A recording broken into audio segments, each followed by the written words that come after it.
Assalamualaikum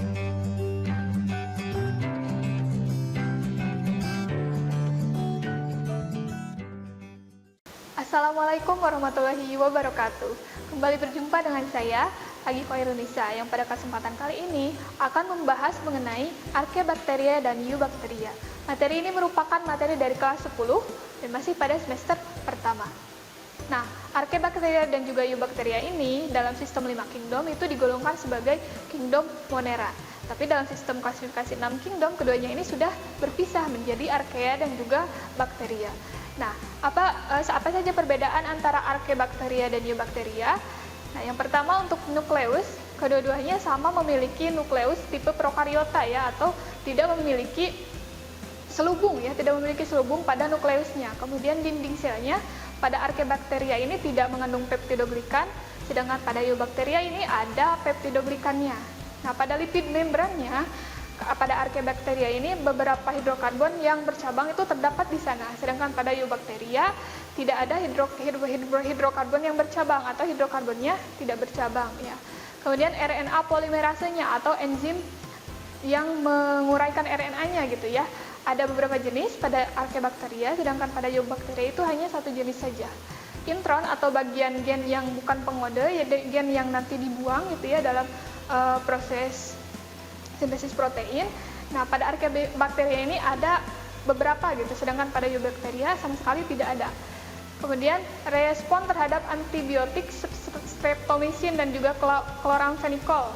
Nah, kalau pada Archaebacteria ini tidak bisa berfungsi, sedangkan pada Eubacteria ini kedua antibiotiknya ini menghambat gitu ya, menghambat pertumbuhannya.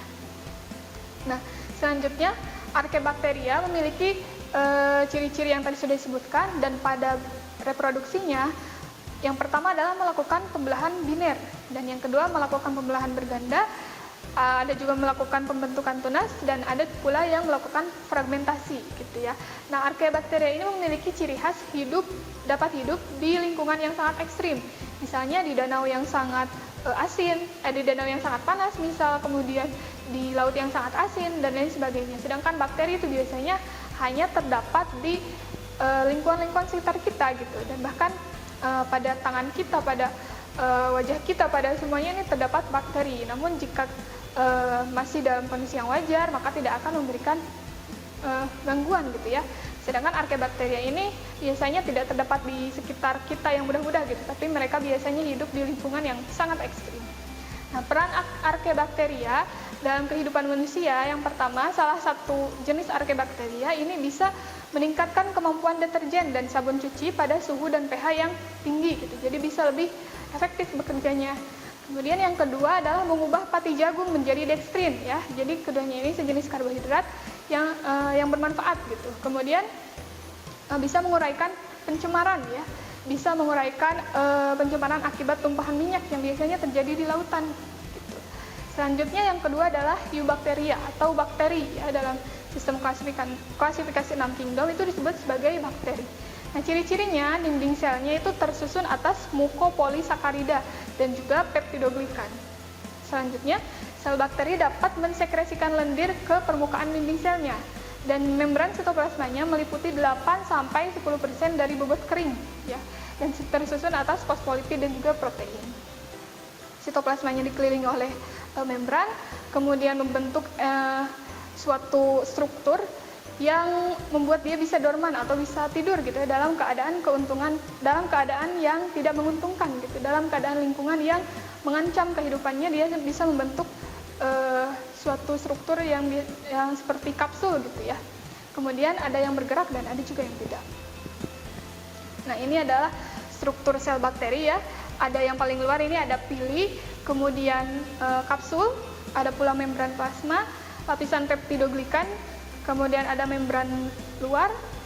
Nah, si lapisan peptidoglikan dengan membran luar ini biasanya terdapat pada dinding sel. Kemudian ada flagel sebagai alat geraknya, ada plasmid, salah satu kromosom intra yang ada di dalam sel ya, atau kromosom yang yang secara khusus gitu ya, yang secara khusus dimiliki oleh sel bakteri, biasanya berbentuk sirkuler gitu. Kemudian ribosom dan ada juga DNA. Selanjutnya reproduksi bakteri, itu mengalami yang namanya pembelahan biner. Nah, prosesnya bisa dilihat di sini. Nah, seperti ini pembelahan biner gitu. Jadi pembelahan yang secara langsung gitu ya.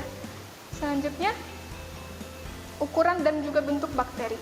Yang pertama, bentuk bakteri ada yang berbentuk seperti batang, disebut sebagai basil gitu. Jadi jika kita menemukan nama bakteri yang bernama bacillus, nah itu berarti bentuknya adalah seperti batang gitu. Tapi tidak selalu seperti itu ya. Contohnya adalah Escherichia coli. Nah, Escherichia coli ini salah satu bakteri yang bentuknya seperti batang atau basil. Kalau satu batangnya disebut monobacil, kalau dua diplobacil, kalau banyak streptobacil, dan juga masih banyak nama-nama yang lainnya. Yang kedua adalah bulat atau kokus. Ya, misalnya Streptococcus pneumonia ya. Jadi strepto ini menunjukkan jumlahnya, sedangkan kokus itu menunjukkan bentuknya yang bulat. Nah, pneumonia ini adalah menunjukkan organ mana yang diinfeksinya gitu. Jadi Streptococcus pneumonia ini salah satu jenis bakteri yang bentuknya bulat dan berbentuk strepto gitu, dan menyerang bagian paru atau pneumo gitu ya. Selanjutnya ada yang berbentuk spiral. Nah, biasanya disebut sebagai spirillum ya.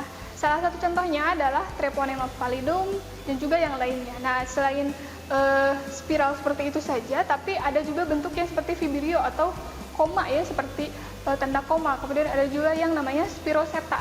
Nah, bisa dilihat ya strukturnya seperti ini.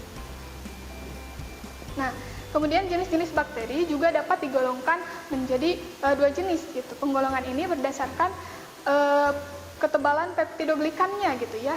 Nah, ada bakteri gram negatif dan juga ada bakteri gram positif. Nah, selanjutnya berdasarkan letak flagela, ada yang memiliki satu flagela, kemudian ada dua flagela di masing-masing ujung, kemudian ada banyak flagela pada salah satu ujung, dan juga ada flagela yang tersebar di seluruh ujung. Ada monotrik, lofotrik, amfitrik, dan juga peritrik. Nah, selanjutnya bakteri berdasarkan cara hidupnya. Nah, ini seperti makhluk hidup yang lain ya. Ada yang heterotrof dan juga ada yang autotrof. Nah, yang heterotrof ini tidak memiliki klorofil sehingga dia tidak bisa menghasilkan makanannya sendiri. Jadi harus ambil dari inangnya gitu, atau dari bahan organik di sekitarnya. Selanjutnya ada bakteri autotrof. Nah, bakteri ini bisa menghasilkan makanan sendiri karena dia memiliki klorofil sehingga dia bisa berfotosintesis. Contohnya adalah cyanobacteria ya. Dan ada juga bakteri yang chemoautotrof. Jadi selain menggunakan cahaya matahari, dia juga ada yang menggunakan zat kimia, namanya adalah nitrosococcus. Nah, bakteri yang bermanfaat salah satunya adalah acetobacter ya, untuk membentuk cuka. Kemudian ada juga Lactobacillus casei ya, ini yang membentuk keju. Masih banyak lagi, ada Nitrosomonas, kemudian ada Bacillus brevis dan yang sebagainya. Selanjutnya, selain mendatangkan manfaat, tentunya bakteri ini juga bisa menyebabkan dampak negatif. Salah satunya adalah menimbulkan penyakit. Salah satu contohnya adalah TBC. Jadi TBC ini bukan disebabkan oleh virus ya, tapi disebabkan oleh bakteri yang namanya Mycobacterium tuberculosis. Ada juga penyakit patek namanya, atau Frambusia. Nama bakteri yang menginfeksinya adalah Treponema pertenue ya. Selanjutnya ada alga hijau biru atau Cyanobacteria. Nah, Cyanobacteria ini merupakan kelompok dari Eubacteria gitu ya, atau bakteri. Tapi dia memiliki klorofil sehingga dia bisa menghasilkan makanannya sendiri, bisa berfotosintesis seperti tanaman hijau yang ada di sekitar kita. Nah, Cyanobacteria ini warnanya ini hijau kebiruan sehingga disebut namanya cyan ya, atau cyan ditulisnya.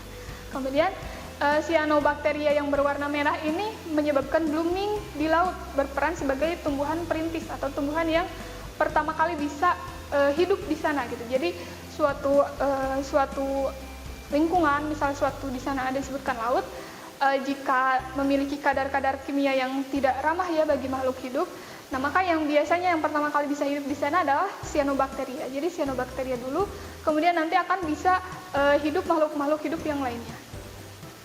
Selanjutnya, ciri dan juga struktur Cyanobacteria, inti selnya diselubungi oleh membran, ya bisa dilihat di sini gambarnya ya, seperti ini kurang lebih ya.